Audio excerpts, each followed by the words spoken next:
يا أيها الذين آمنوا توبوا إلى الله توبة نصوحا.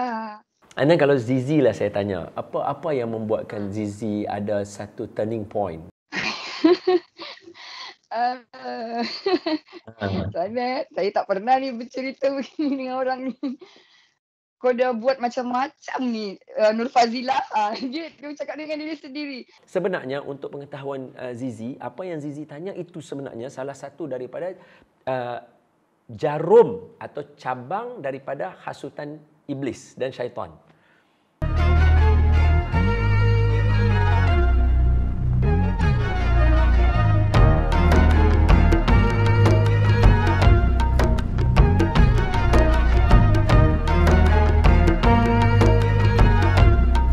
A'udzu billahi minasyaitonir rajim. Bismillahirrahmanirrahim. Assalamualaikum warahmatullahi wabarakatuh. Alhamdulillah wassalatu wassalamu ala Rasulillah wa ba'd. Syukur pada Allah Subhanahu wa taala kerana diberikan kita peluang dapat meneruskan lagi aktiviti kita mendalami satu potong ayat Al-Quran. Jangan rasa kecewa, jangan rasa rendah diri walaupun satu ayat. Sebab sekurang-kurangnya ada satu hadis Nabi yang menjadi moto untuk tadabbur hati kita, iaitu khairukum man ta'allama al-Qur'ana wa 'allamahu. Sebaik-baik di kalangan kamu adalah orang yang belajar Al-Quran dan mengajarkan Al-Quran. Dan sekiranya dua proses ini berlaku sekarang dalam program kita hari ini, insya-Allah kita adalah sebaik-baik manusia yang ada di waktu sekarang ini. Jadi, berbangga dengan diri kita kerana Allah bagi peluang kepada kita untuk jadi sebaik-baik manusia. Walaupun tak boleh jadi hari-hari, sekurang-kurangnya saat ini kita termasuk dalam orang yang terbaik. Boleh? Jadi hari ini salah satu perkara penting dalam kehidupan seorang manusia adalah memuhasabah diri. Dan tidak ada cara muhasabah yang paling terbaik diajar di dalam Al-Quran melainkan mesti kena bertaubat. Bila kita mula bertaubat, Allah Ta'ala akan membuka satu lagi ruangan dalam hidup kita, rahsia dalam hidup kita, ilmu dalam hidup kita yang kita tak pernah jangka. Dan ini adalah taubatan nasuha. Jadi untuk bincang tajuk ini, sudah pasti saya menjemput orang yang selayaknya, yang mahir bacaan Qurannya, yang lunak suaranya bersama dengan kita. Kalau bukan kakak Zizi Kirana bersama dengan kita. Assalamualaikum Zizi. Waalaikumsalam Ustaz. Apa khabar? Kabar baik, Alhamdulillah. Ustaz sihat? Alhamdulillah. Iya, sehat saya. Boleh bawa kalau kau? Boleh tak Ustaz? Boleh. Boleh. Jadi Zizi, macam mana? So, apa perkembangan terbaru? Macam mana dengan adakah album-album baru ke? Ada single baru ke? Sekarang ni dalam proses nak buat lagu baru juga. Ada beberapa juga lagu featuring dengan artis yang lain. So, insyaAllah doakan Ustaz. Amin. Semoga dimudahkan urusan. Dan by the way, di kesempatan yang ada ini, tahniah untuk lagu Qamarun. Wa ajmalu minka lam tara qatta'ain, ya. Tahniah. Ya, semoga ada satu dua benda yang kita buat dalam kehidupan ini membuatkan at least ada reason lah untuk Nabi sayang kita. At least ada reason untuk Nabi sayang kita. InsyaAllah. So hari ini kita nak baca surah At-Tahrim, betul? Ayat berapa tu Zizi? Ayat 8. Ayat 8. Jadi kalau Zizi nak mula dulu bolehkah? Okey, boleh. Saya cubalah Ustaz ya. Boleh bawa kalau kau. Dari kau saja baik itu. A'udzubillahi minasyaitonirrajim. Bismillahirrahmanirrahim.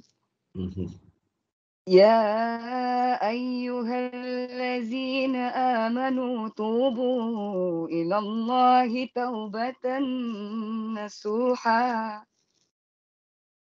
Bagus. عسى ربكم أن يكفر عنكم سيئاتكم Bagus. ويدخلكم جنات تجري من تحتها الأنهار أيوة يوم لا يخزي الله النبي والذين آمنوا معه. أيوة saya ambil no. Auzubillah. Tersambung boleh? Boleh. Ambil nafas lah. أعوذ بالله من الشيطان الرجيم نورهم يسعى بين أيديهم وبأيمانهم يقولون ربنا أتمم لنا نورنا واغفر لنا إنك على كل شيء قدير. Sadaqallahul Azim. Wow, ni cerita apa ni Zizi? Apa maksud ni? Apa terjemahannya Zizi? Kalau ni dia cakap wahai orang-orang yang beriman, yang ayat pertama tu, wahai orang-orang yang beriman, bertaubatlah kalian kepada Allah dengan taubat semurni-murninya. Lepas tu boleh jadi Tuhan kalian bahawa akan menghapus dari kalian kesalahan-kesalahan kalian dan memasukkan kalian syurga, mengalir dari bawahnya sungai-sungai. Masya Allah. Boleh teruskan. Okay. Hari kiamat Allah tidak menghinakan Nabi dan orang-orang yang beriman bersamanya. Masya Allah. Teruskan. Lepas tu yang nuruhum, cahaya mereka bersinar di hadapan mereka dan di sebelah kanan mereka. Mereka mengatakan, Tuhan kami, sempurnakanlah bagi kami cahaya kami dan ampunilah kami. Sesungguhnya Engkau atas segala sesuatu Maha Kuasa. Masya Allah. Allahu Akbar. Wah, hebat ayat ni. Hebat ayat ni, Masya Allah. Kalau taubat ni dia ada beberapa jenis tau Zizi. Dia ada beberapa peringkat, dia ada beberapa jenis. Yang paling tinggi sekali taubat nasuha lah. And then kalau Zizi lah saya tanya, apa yang membuatkan Zizi ada satu turning point? Saya tak pernah ni bercerita begini dengan orang ni. Apa yang boleh saya cakap untuk sejak yang beberapa waktu kebelakangan inilah Ustaz ya. Dia bercakap dengan diri sendiri tau Ustaz. Ada waktu yang time itu saya berfikir macam dalam hati saya, apa yang Tuhan tak bagi lagi dengan kau macam tu. Kau dah buat macam-macam ni, Nur Fazilah. Dia cakap dengan diri sendiri. Kau dah buat dosa macam-macam ni. Kau dah buat salah macam-macam ni. Tapi macam Allah tu masih lagi dibukakan sedikit-sedikit, dibagi juga apa yang kau nak. Jadi apa yang kau nak sebenarnya untuk hidup macam tu. Jadi itu yang buat saya berfikirlah Ustaz, macam mungkin selama beberapa tahun kebelakang ni mungkin aku kurang bersyukur begitu Ustaz dengan apa yang Tuhan dah bagi. And then ada masa dia kadang-kadang macam kita lupa sebenarnya kita ni dekat mana, tempat siapa yang kita tinggal ni, kita hidup ni macam tu. Jadi itulah saya dah sedikit demi sedikit lah Ustaz, saya bukan cuba, saya akan ubah balik kepada macam mana yang sepatutnya. Sebab tu kata ulama, beruntung ibu bapa yang ada anak-anak yang soleh, tetapi lebih beruntung anak-anak yang ada ibu bapa yang soleh. Ini kata-kata ulama yang sebenarnya betul kata Zizi tadi. Kita kena bersyukur, sebab syukur inilah yang menjadikan seseorang itu boleh kembali taubat. Itu satu poin yang saya belajar daripada Zizi hari inilah. This is what I learned from you today. Satu, syukur ada ibu bapa yang suka nasihat kita. Nasihat mak bapak itu satu benda yang membentuk kita. Satu benda yang menjadikan kita seorang yang baik, seorang yang sebab tak ada mak bapak dalam dunia yang nak kita gagal. Itu yang pertama yang saya belajar daripada Zizi hari. Yang kedua, yang mendorong untuk kita boleh bertaubat adalah dengan syukur. Betul apa yang Zizi kata, kita kena bersyukur sebab kita ada mak bapak, kita ada nasihat daripada mak bapak kita, dan kita ada kawan-kawan yang baik, kita ada suasana yang baik, kita diberikan rezeki yang macam-macam. Kalau diikutkan dengan kesalahan kita, sepatutnya Allah tak boleh bagi rezeki-rezeki macam tu. Tapi Allah still bagi. Allah still bagi. Untuk orang macam saya, kalau dihitungkan dengan apa benda-benda yang biasa saya buat sebelum-sebelum ni, tak sepatutnya Allah Ta'ala bagi saya jadi seorang ustaz yang orang nak dengar. Sepatutnya lah. Tapi Allah bagi. Jadi Alhamdulillah, kalau saya boleh share dekat sini, ini yang saya dapat daripada Zizi tadi. Daripada ulama kata taubat nasuha ni dia ada 3 step. Maknanya kalau nak buat taubat nasuha kena 3 ni. Kalau kurang salah satu, dia jadi taubat macam kita kata tadi lah, taubat biasa. So yang pertama mesti kena menginsafi, maknanya mesti taubat, mesti macam astagfirullah, apa aku buat ni, astagfirullah, semayang. Kemudian dalam masa yang sama aku tak mau dah buat benda ni. Yang ketiga, aku nak jauhkan diri.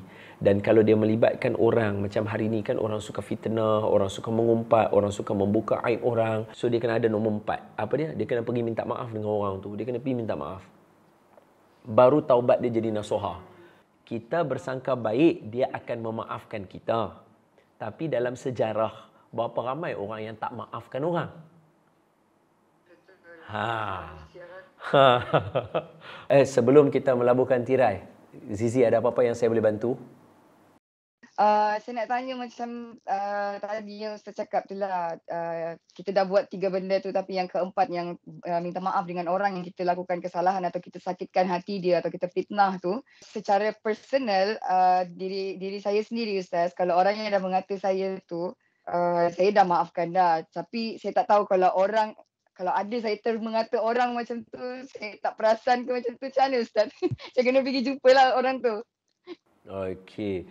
Allahumma salli ala Sayyidina Muhammad wa ala ali Sayyidina Muhammad. Pertama sekali, adakah kita buat benda tu? Kalau kita betul ada, then yes, kita memang kena pergi minta maaf. Sebenarnya untuk pengetahuan Zizi, apa yang Zizi tanya itu sebenarnya salah satu daripada jarum atau cabang daripada hasutan iblis dan syaitan. Dia memang begitu. Sebab tujuan syaitan ni dia bagi kita bergaduh. Macam dia sengaja timbulkan perasaan untuk macam nak suruh kononnya kita jadi baik. Okey, mungkin semua orang akan tertanya-tanya, dari mana kita dapat tahu bahawa ini modus operandi syaitan? Macam mana kita boleh tahu? Okey, macam mana saya boleh tahu? How can I tell you that ini sebenarnya jarum daripada syaitan? So macam mana? Okey, salah satunya daripada kitab ulama lah. Ulama, kitabnya nama Talbisul Iblis. Dalam tu ada cerita. Tapi yang saya nak bagi tahu ni mudah aja. Apa dia? Cuba tengok masa setan menggoda Nabi Adam dengan Siti Hawa. Apa setan kata dekat Nabi Adam dengan Siti Hawa yang menyebabkan mereka makan buah tu? Dia tak kata pun, kamu ni sebenarnya saya nak hasut kamu semua supaya jadi jahat.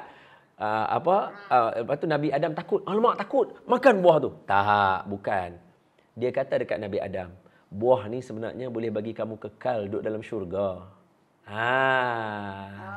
Nampak tak? Inilah contoh penunggang agama. Bukannya macam ustaz yang macam kita ni yang nak berqasidah, yang nak jadi ustaz yang dibayar gaji kita sebagai pensyarah dan sebagainya. Kita bukan penunggang agama. Orang yang menunggang agama ni macam iblis ni. Dia menggunakan agama untuk trap orang. Ini penunggang agama. Untuk Zizi dan kawan-kawan dan diri saya juga, kita bila nak buat, kita kena pandai juga differentiate. Sebab tu macam Zizi berkawan juga dengan Ustaz Fakrul, Ustaz Bazli, dengan saya, dengan sebab. So ada apa-apa yang terlintas, mesti kena tanya. Supaya benda boleh clarify. Sebab kita duk sangka kita nak jadi baik, tapi tengok-tengok sebenarnya hujung jalan jumpa dengan setan. Jumpa dengan dia. Jadi itu salah satu dia kenapa kalau betul buat salah baru minta maaf. Kalau tak ada, hanya agak-agak sahaja, jangan, sebab dia akan mendorong kepada kita akan membuatkan orang tu pula rasa sangsi dengan kita. Jadi untuk Zizi, untuk nombor 4 tadi tu, kalau betul-betul kita ada buat, yes, kena pergi minta maaf. Kalau dia dah meninggal, kata ulama, pergi minta maaf kat waris dia. Pergi minta maaf kat waris dia. Minta waris dia tolong maafkan kita. Sekiranya betul kita tak buat apa-apa, just agak-agak saja. Jangan agak-agak, tak payah agak-agak. Alright? Boleh okey. Jadi semoga Allah Taala sudi menerima taubat kita dan menjadikan kita di kalangan insan dan hamba Allah yang baik. Kerana Allah Taala kata apa? Innallaha yuhibbut tawwabin wa yuhibbul mutatahhirin. Allah untuk kita semua lah. Allah cintakan orang yang bertaubat dan menyucikan diri dia. Dalam bahasa kita hari ini nak mudah faham, siapa yang bertaubat, Allah kata dekat dia, I love you. Alright. Wallahu a'lamu bissawab. Terima kasih Zizi, semoga Zizi diberkati. Dan untuk anda semua, untuk episod kali ini, alhamdulillah sekurang-kurangnya kita dapat belajar dua perkara daripada Zizi Kirana. Yang pertama, bersyukur bila kita yang pertama mesti ibu bapa kita menasihatkan kita jangan rasa rimah.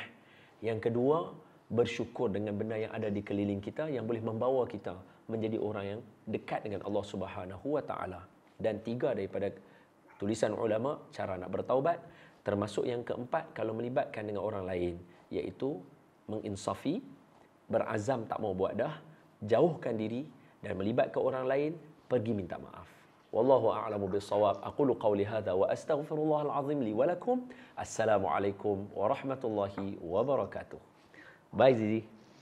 Waalaikumsalam.